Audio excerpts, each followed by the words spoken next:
So your raise starts 30 days before the meeting.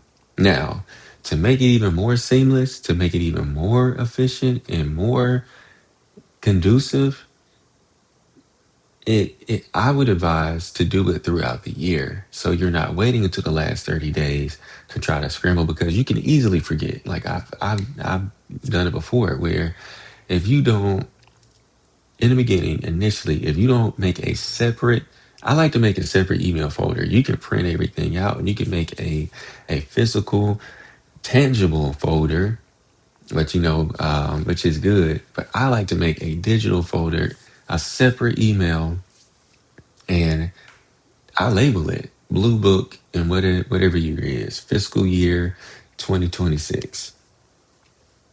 Because a lot of companies, their fiscal year is some companies, their fiscal year is like coincides or mirrors the calendar year from January to December.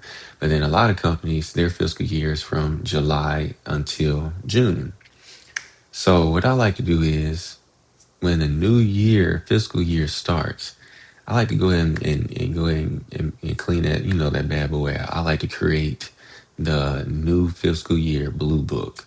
And any emails, any documentation, any Slack messages, or any voicemails, I make note of those and I document them in that folder. Because a lot of times with voicemails, they get sent to your email.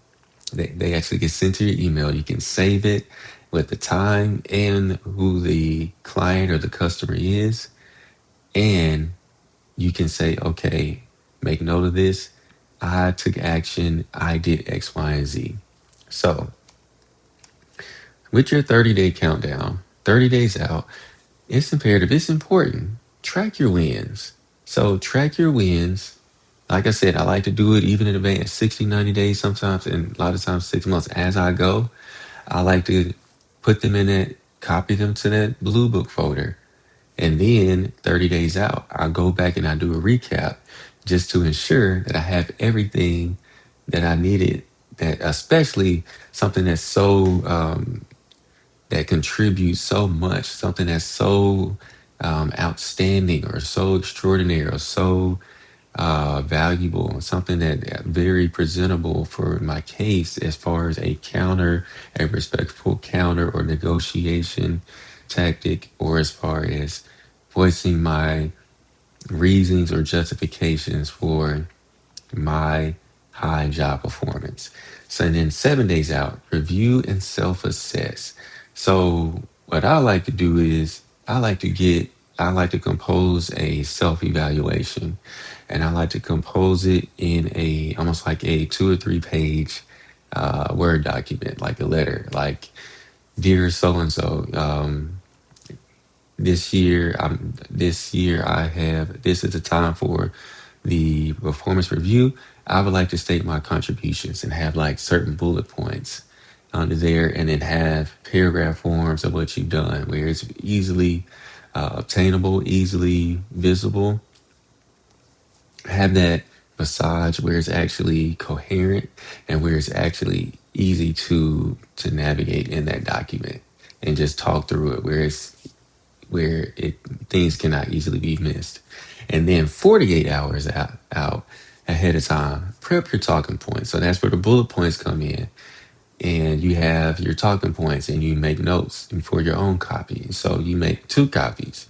If it's you and your supervisor, you make 2 copies, sometimes even 3. If you even like to have an extra one just to take notes.